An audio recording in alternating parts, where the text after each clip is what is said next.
All right, everybody. So we have Dr. Stu Phillips with us today. He is a leading researcher at McMaster University, a professor, a fellow of the American College of Sports Medicine, and the American College of Nutrition. So welcome, Stu. It's my pleasure to be on the show. Thanks for having me, David. So I'm aware of you. I've seen some of your other podcasts. I've heard about you for a while now. But nowadays, so much is on social media. And you don't have a huge, you're not really out there too much, like on Instagram or everything. You have Twitter, I know that, but you're not really out there a ton. So for the people who maybe stick to YouTube or something, can you give a little background about what you do and how you got into that? Yeah, sure. So I've been working at McMaster for 20 years now. I was a varsity athlete. Rugby was my sport when I was here at university at McMaster a lot of years ago now. I don't play rugby anymore.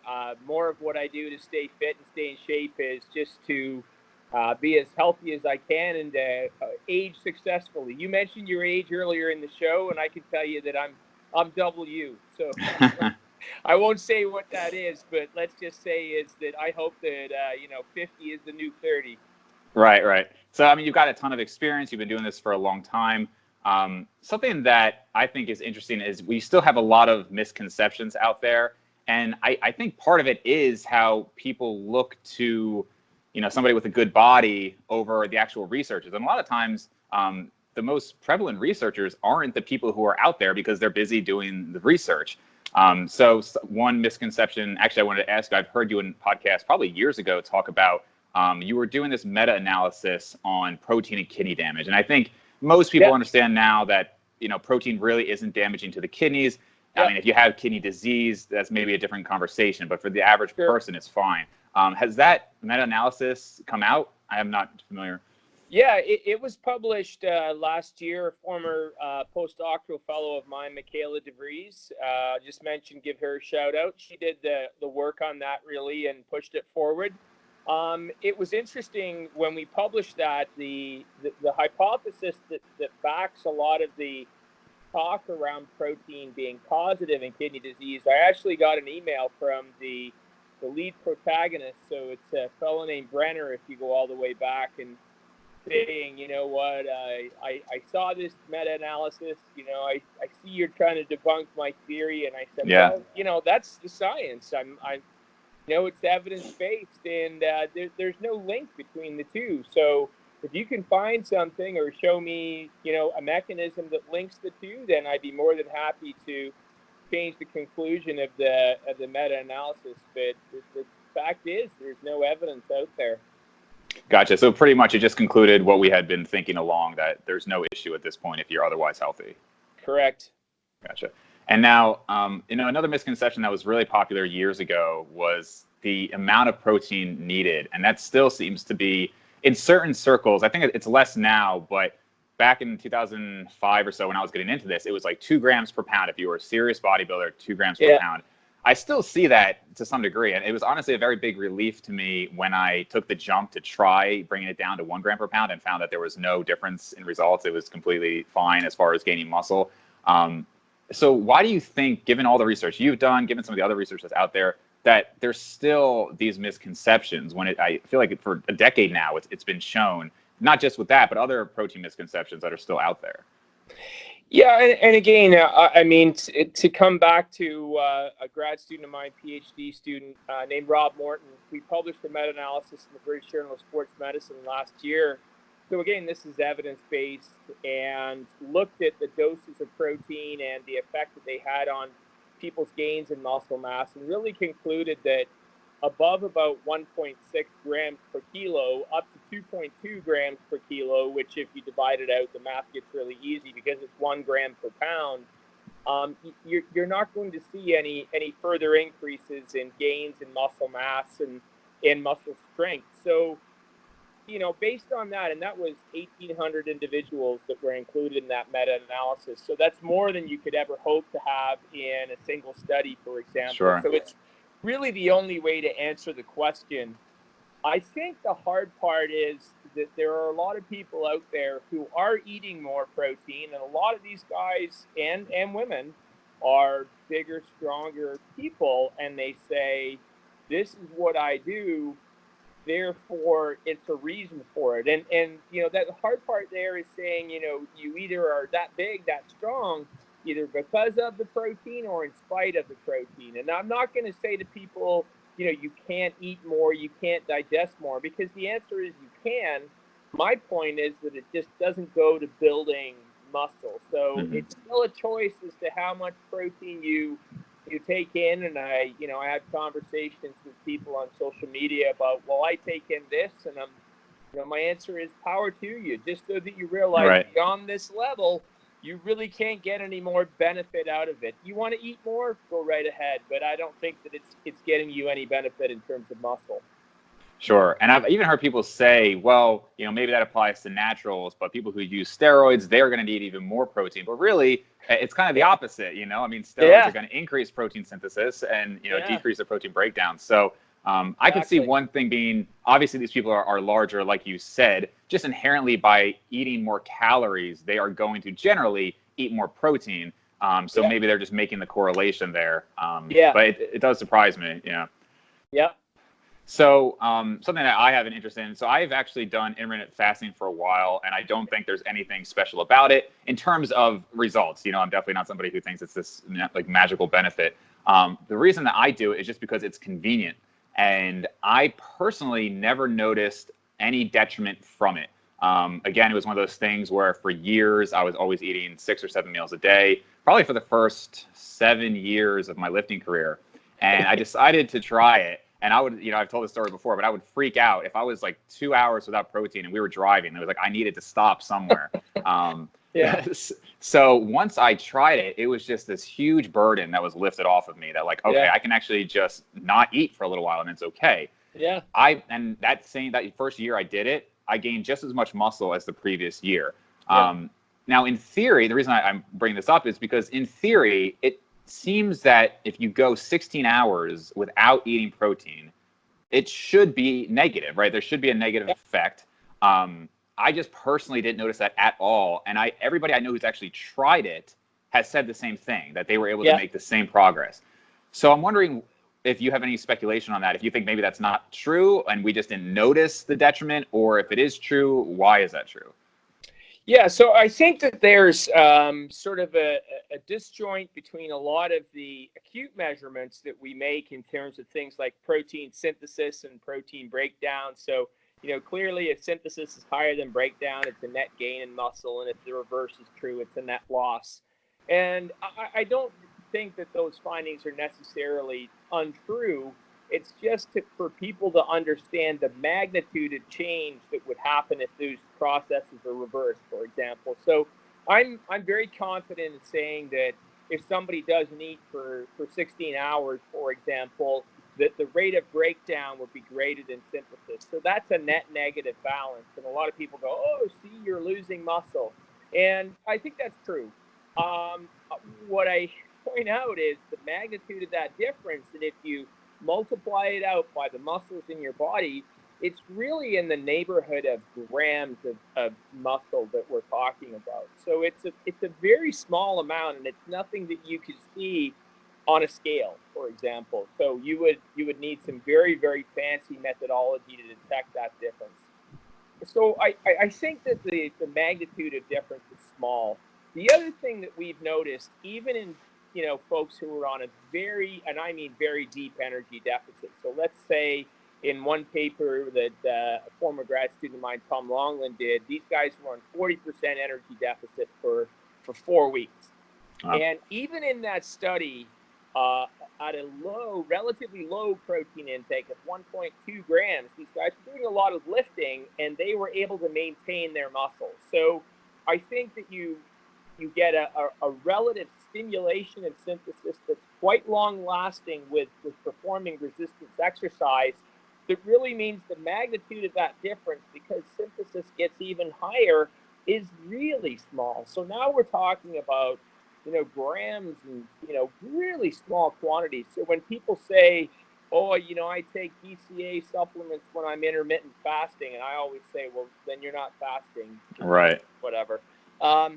And they say, so to prevent breakdown. And I'm like, why would you bother? The whole idea is to, at least I thought, was to hang on to muscle, lose a little bit of body fat, and get a little bit leaner. And in no sense of the word, and I think in healthy people, particularly folks who are lifting, would you begin to see muscle loss. And so, these catabolic wasting states that characterize, in certain disease situations are not what you would see in somebody who's gone without eating for 16 hours. So I think that people's appreciation of the magnitude is really where that falls apart. So it doesn't surprise me at all that people can, do that and lift and, get lean and even probably gain some muscle.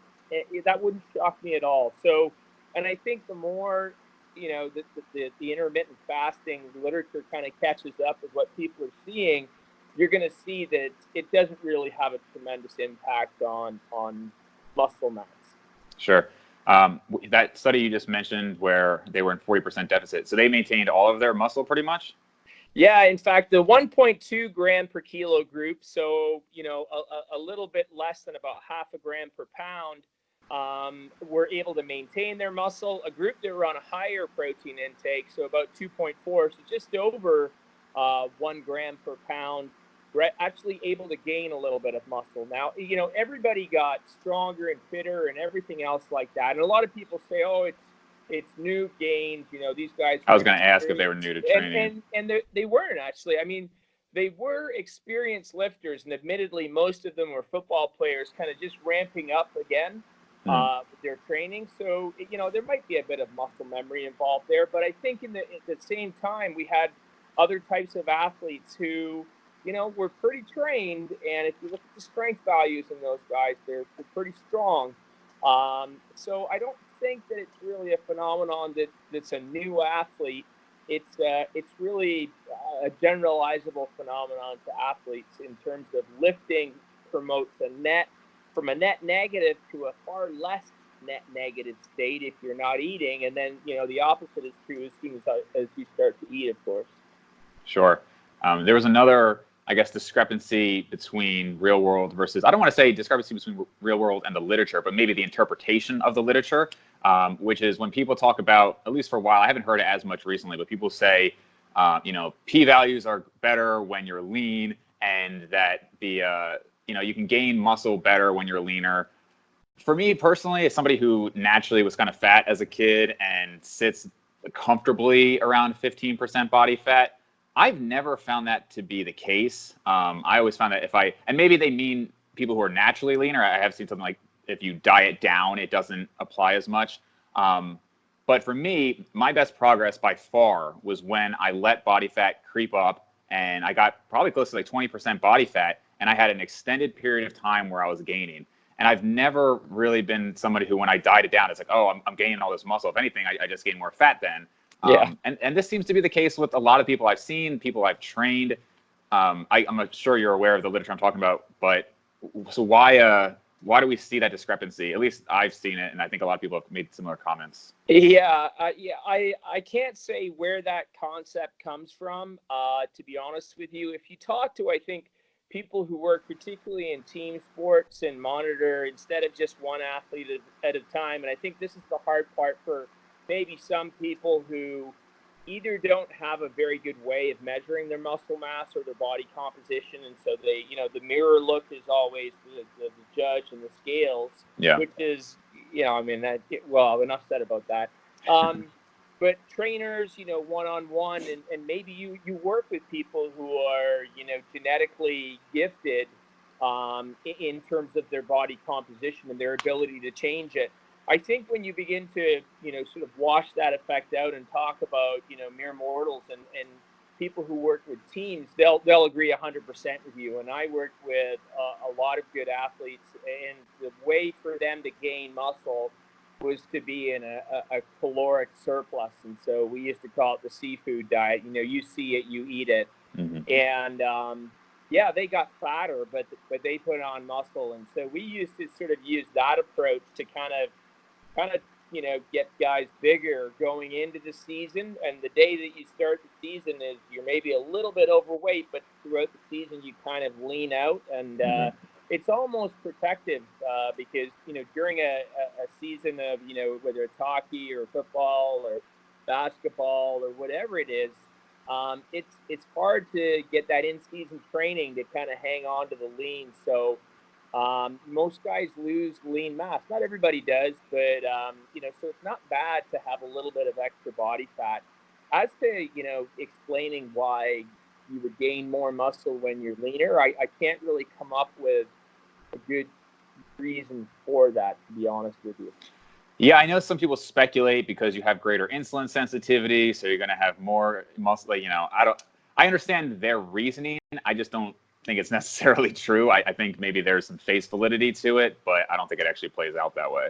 Well, and the individual anecdote is always, susceptible to, individual changes. And again, I'm sure that there are groups of people out there that are just, they gravitate towards muscle building because they notice that they've got a good physique. And, so all of a sudden we're dealing with 3 or 4 anecdotes from people who are very muscular and who, they would have been that way because of or in spite of what they did. So they probably self-selected something that they're good at, just like, this guy's a great long distance runner and he says, I can do this, and everybody else goes, I can't do that. And you're like, yeah, well, so good genes, you're good to go.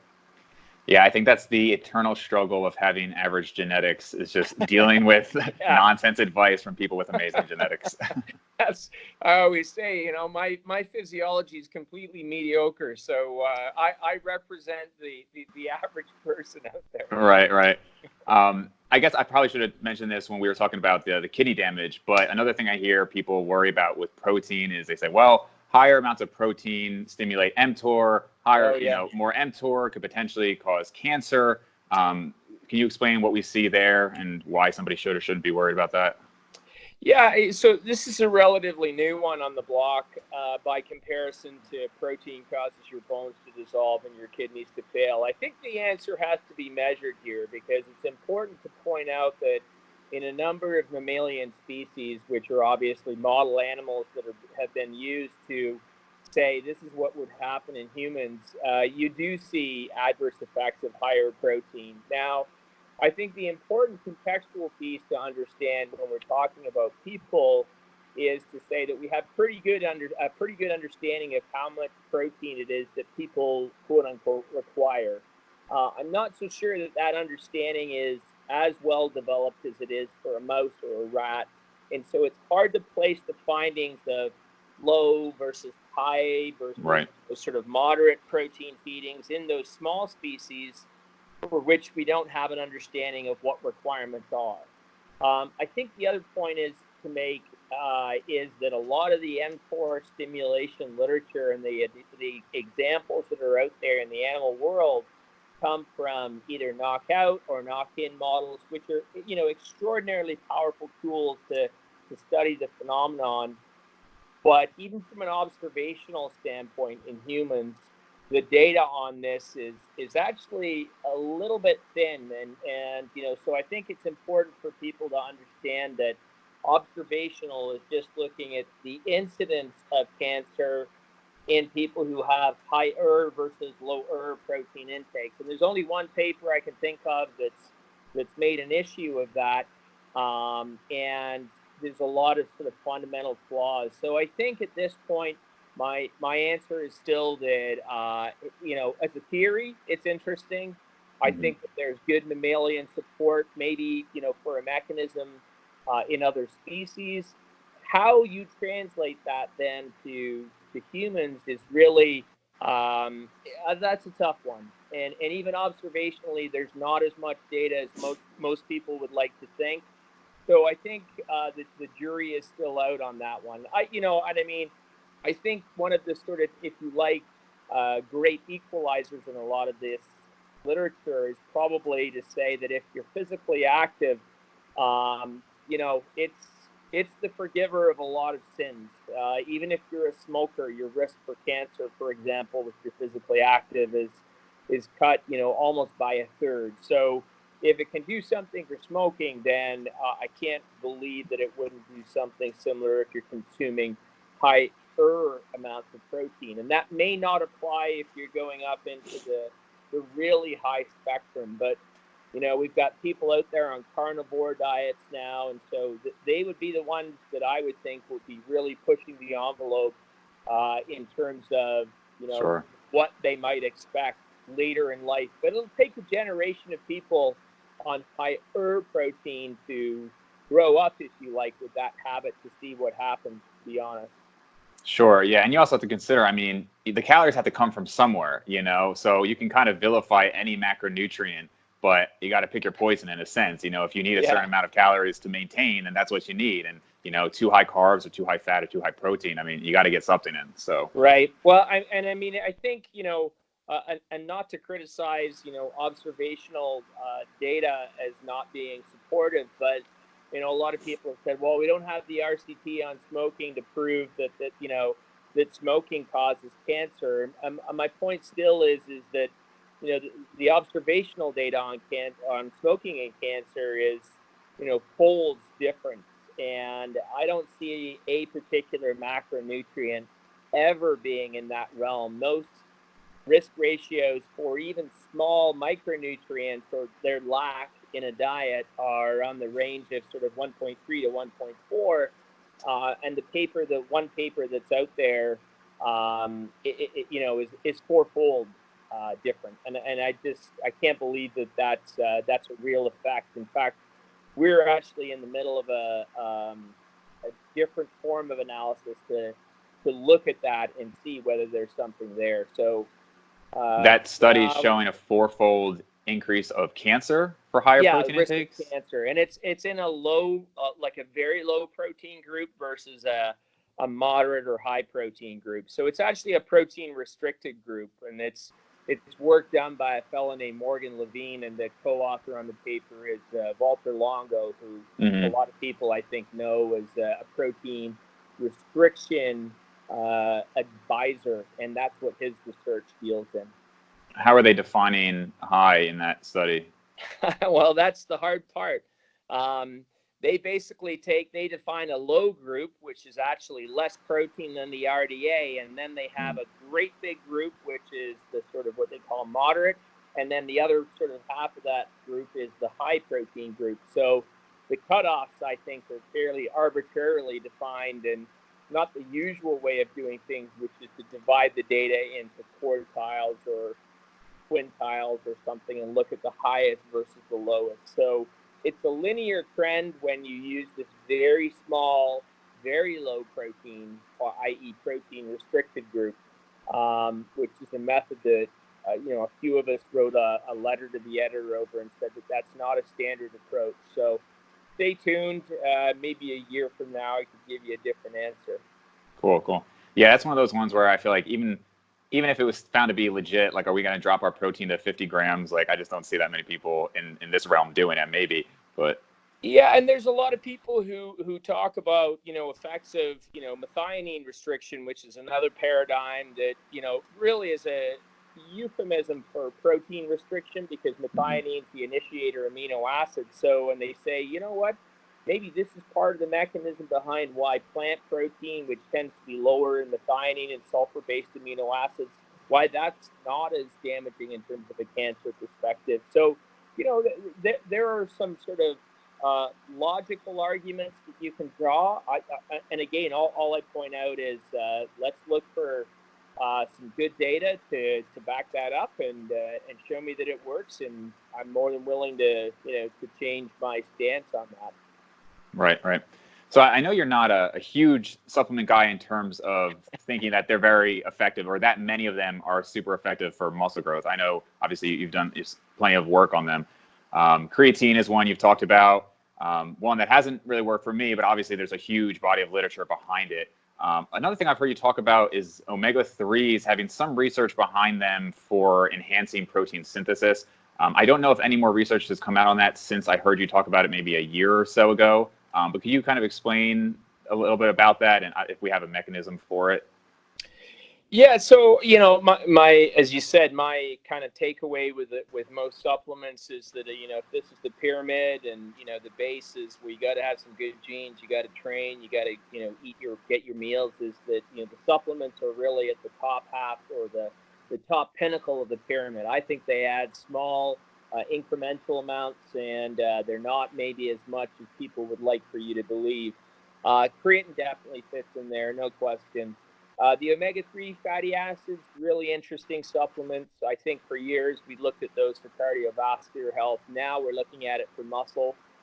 We actually just published a paper where we took some young women, we loaded them with omega-3, so a month prior to them putting on a knee brace, which would have been the same brace that you would wear after ACL surgery, for example, for 2 weeks, which causes a tremendous amount of atrophy, 7% loss in muscle cross-sectional area in 2 weeks. If you're Wow. loaded up on the omega-3s, you see about half of that loss. So something's Wow. going on. And this in conjunction with work that a good friend and colleague of mine, Bettina Mittendorfer, has done, showing that it enhances synthesis, would seem to suggest that there's something that we need to investigate a little deeper there. How it works, I wish I could tell you. We've looked at a lot of things. We find some things that we're like, no, maybe that's it, but it's eluding us right now, and I think we need to do maybe a deeper dive into some of the cellular models to try and answer the question of how it's working. But there's definitely something there. I can't say for sure that it's a sort of an A grade kind of supplement, but it's definitely a low risk supplement, I would say. In Mhm. other words, it's not too expensive. B, there's probably a few other positive health benefits, and it's not going to have an adverse profile. And I know a lot of people then say, what about contamination and heavy metals and Yeah. oxidized? And I think the point would be is that you just have to be willing to pay a little bit extra to get the certified supplements that do actually do a good job of controlling those things. So, and when you do that, then something is happening there for sure. Gotcha. Um, So, usually unless somebody is an actual like professional bodybuilder, they're staying away from any like hard drugs that are going to be enhancing muscle protein synthesis to a really significant degree. And I think that's one of the reasons that there's confusion between insulin and at the really super physiological levels and normal levels. And I don't think there's a huge difference in terms of carb intake for muscle growth. I think it matters, but I think some people like really overplay it in terms of timing and things like that. You've talked about how insulin is kind of permissive of protein synthesis. And so something I've wondered is I've seen for a while, actually, I've seen people who have done ketogenic diets, and typically they're done for fat loss. That's like the traditional reason. But along with the carnivore diet and some work by Dom D'Agostino, keto has certainly gotten more popular. Yep. I actually did it back in high school. And again, I mean, I was pretty new to it at the time as far as like lifting. I was maybe 3 or 4 years in, but I definitely gained plenty of muscle doing it. Yeah. However, I found that actually put on more fat. The idea at the time was, well, you have this low carb state, your insulin's really low, so you're going to put more into muscle and less fat. It wasn't the case for me. I actually got pretty soft doing it. Yeah. But I wanted to hear for people who are doing a ketogenic diet, protein does result in some insulin release. It's not biphasic like with a carbohydrate, but Yeah. there is still some insulin release. So for people doing a ketogenic diet who, for one reason or another, they kind of like that lifestyle, would you recommend higher protein in that case to try to get some insulin response? Do you think that matters, or would you just still focus on 1 gram per pound and just kind of leave it alone at that? Yeah, so I think it's important that there are people who are doing keto out there who keep everything, relatively low that is insulinogenic. So definitely carbohydrates, and they keep protein low as well. And there are a lot of people who are able, through some pretty rudimentary devices, to monitor their blood ketosis, and they talk about, how ketotic they are. Mm-hmm. And I'm not sure that it matters how ketotic you are and how high your ketones are. So if you if you want to go extreme and you're up around 4 and 5 millimolar, like good for you. If you're good that way, no problem. Most people in a ketotic diet, if it's higher in protein, hover around between, say, 1 and 2 in terms of blood ketone concentration. Some, obviously, variability there. My advocacy would be to try something, moderate in protein, if anything else, only for the reason that if insulin is low and protein is low, then you don't have a tremendous stimulation for muscle protein synthesis. Now, obviously, if you're lifting weights, that's probably the most powerful stimulus we can provide. And so I'm not going to say that people couldn't gain or at least maintain their muscle mass if that's their goal. But the number one substrate that stimulates protein synthesis and suppresses protein breakdown are amino acids. Insulin, obviously, not necessary for protein synthesis, permissive for the most part, but breakdown is exquisitely sensitive to insulin. So as soon as you get insulin up, muscle protein breakdown drops, no question about that. So if you elect to keep protein very low, then you're losing a little bit of that effect. Now, metabolically, if you're doing that for a lot of other reasons, if you want, good blood sugar control, then the arguments begin to fall apart. And I wouldn't necessarily say you have to do it this way. But there are a group of people that are definitely on a ketotic diet or a carnivore diet, if you like, that I think would have to have protein intakes that are pretty high, and it doesn't destroy a state of ketosis, but you wouldn't be, low ketotic versus high ketotic, if that's the distinction. Okay, gotcha. Yeah, actually, so I bought a monitor just because I was curious just to see as far as like ketone levels. I actually found it hard to get above 1. I think because I wasn't having tons of like super fatty, like as far as really fatty beefs and stuff, I was using like olive oil and avocado, and they just seemed to be like less ketogenic. I was constantly around 0.5, even when I hadn't had carbs in like 2 months. But like you said, when I did eventually get it up there, I didn't feel a difference really. I don't know if it really matters that much. I know what you're talking about. Some people though, they brag, I'm at 3 or 4 millimolars. Yeah. I don't, That's tough to do, and I think you've got intermittent fasting going on, and you're definitely, and I agree with you. I think the heavier you push the saturated fats, it just really gets into that. And they like to say, I am so ketotic today, and I'm like, Yeah. I think you're still if your ketones are up around 1 to 1.5 millimolar, that's a huge increase above somebody who's on a carb diet where they would, sometimes you can't even measure them, right? So, it's all relative degrees, but I think it's indisputable that protein is the substrate that drives muscle protein synthesis, and the arguments around people in catabolic states aside, I think that mere mortals and people who are active would do a little bit better to up their protein, and not for fear that they get kicked out of ketosis, but so they can maintain some of their muscle if indeed that's important to them. Gotcha. Yeah, it's funny, like you mentioned, I'm doing intermittent fasting and ketogenic diet. I feel like people in the scientific community, if they don't know anything about me, would just like roll their eyes because that's so trendy right now. Yeah. But it's very different. Like I'm doing it for very different reasons. Sure. Sure. But so I've heard some of these things talked about by you in the past, and I think I asked some things that are a little different. But obviously, you have talked about a lot of the similar things over and over because that's what you're an expert in. So I'm curious, what is something that you're actually really excited about now? Like what research is happening now that you're most looking forward to finding the outcome for? Yeah. So for years, and it's embarrassing to admit this, we've done, I would say probably 85% of our work in young men and even older men. So we've moved our research needle and into women. We're doing a lot more studies in older women. They outlive their spouse if that's the case, but women live on average about almost 4 years longer than men. They're more predisposed to mobility issues and disability, so we think that they're an important target group. And a lot of the literature that we understand and our mechanisms that we talk about, we're pretty sure they work similarly in young women, but we don't know as much.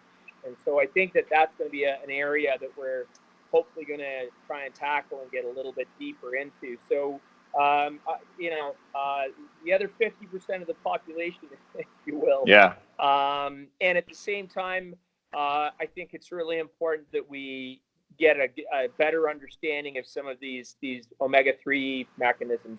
And so that's one thing that we'll be pushing forward on.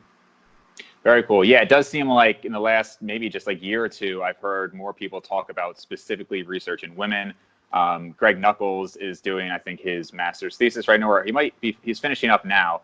He's doing pretty much all with women. And so it does seem to be blossoming in the research. Yeah, awesome. Last thing I wanted to talk about was you mentioned that pyramid, and first thing you said was like you got to kind of have the genetics for it. And I'm kind of like fatalistic when I talk about the genetics, in the sense that, I never want to discourage anybody from having a goal and, working their butt off to get to it. But the reality is genetics are a huge factor in this endeavor. I mean, really any athletic endeavor. But when it comes to muscle growth, there's not even really that skill component that might help you with, let's say you're playing tennis. You could have worse genetics, but yet skill can get you to be better than somebody who's never done it. But when it comes to muscle growth, it seems hugely genetically determined. So can you just give a little bit of your thoughts there, of maybe if somebody does have that, bottom of the barrel genetics, what can they expect that they're not, because everybody should be exercising and working out. Right. So how can they have realistic expectations while still moving towards a goal so that they don't get upset about it? Absolutely. So first, and I think the thing to sort of clear up is to say that even if you don't have the genetics to, if you've got this, this is where your muscle mass is, and the top of the table is, 3-4 standard deviations beyond that, and you think, well, I'm never going to get there, is that the health benefits of doing exercise, no matter what it is, whether it's cardiovascular or aerobically based exercise or resistance training, are undeniable. And the biggest reduction in risk you get is going from doing nothing to doing something. So everybody out there needs to be physically active from a health standpoint, and it doesn't matter what you look like or what your body type, et cetera, et cetera. So get out there and do it is the message. Absolutely. I think when we talk about, you're here and, somebody else is over here, everybody has a capacity to train and adapt and improve. How much you can improve and, where you end up on the scale is probably, there is a genetic ceiling to it. But, with the right amount of training and focus and diet, people can make tremendous changes. And, there are some extreme examples of, weight loss is one that's obviously very apparent, but gains in fitness and performance, gains in strength, gains in muscle that people can see. So, I don't want to say don't train because you'll never be this person. It's about setting a series, I think, of realistic expectations. And, my genetics are mediocre. I got, everywhere I ever did in an athletic sense or anything else to do with exercise, just simply through hard work and determination. And if you have a little bit of that, then, you can achieve a lot of things. So don't get down on yourself because you don't look like the guy next to you or the woman next to you, and have your own goals and your own set of standards and what it is that you'd like to achieve. But there's absolutely, unequivocally no doubt that your health will improve, even if your body shape, size, or physique does not. Awesome. Yeah, I just think it's an important message to get out there, especially in the age of Instagram and all of that, where we're constantly comparing people to not only amazing genetics, but possibly steroids and things like that. So I think it's important to kind of just focus on yourself in that regard. Absolutely. So quick speed round. Basically, it's just one word or one sentence answers. First one is, what is your favorite source of protein? I'd have to go with a food source, and I hate to say this, but I could be a vegetarian if steak didn't taste so damn good. So my second question was going to be, if you had to go vegan or carnivore, which would you choose? Sounds like it might be carnivore then. Well, but I don't know. yeah, I'd probably have to go carnivore. As much as I vegan, hands down, probably a healthier way and all that sort of stuff. And I won't get into the environment, but So last one is, what's the most prevalent myth that you still hear in the industry today? Well, I still think, I'm like the exercise and protein guy, and I still go to a lot of conferences, and there's usually a protein and satiety person. Then there's maybe a protein and sarcopenia person, and there's not very many people who do protein. So I know most of them, and I almost always, and so now I've got a series of slides, if I don't actually talk about it, prepared about protein and kidney failure. So I let that's still out there. It just refuses to roll over, and it's probably a function of how long it's been a theory. And I say that it's a theory, that because there is no evidence. And so the meta-analysis was a true watershed for me to be able to say this is an evidence-based answer to your question, and we can talk more about, because people say, well, lack of evidence isn't evidence, and I'm like, you're right, but then find me some evidence, and that's when the room goes radio silent. So that's probably in my area the most often asked question that I still think needs to be bunked, if that's the right word. Sure. Awesome. Well, thank you, Stu, so much for talking with us today. I forgot to announce it at the start, but today's donation will be towards Operation Smile. So thanks again. Absolutely. Awesome. And so where can people find you? I know you're on Twitter, as we mentioned. Yeah. Where else can people find your work? So Mackin Prof on Twitter. I am on Instagram. I don't use Instagram much until I go down to South America, and it seems like everybody uses Instagram there. So when I've been in Brazil, they're always, you got to get on Instagram. So anyway, so I am on Instagram, not a lot. I do have a Facebook page as well, SM Phillips PhD. You can find me out there. I try to get as much stuff out, but as you said at the beginning of the call, I'm not an internet phenomenon. I do it so that I can disseminate some of our work. Sorry if I don't reply to everybody's inquiries. Busy Awesome. doing the science. Sure, exactly.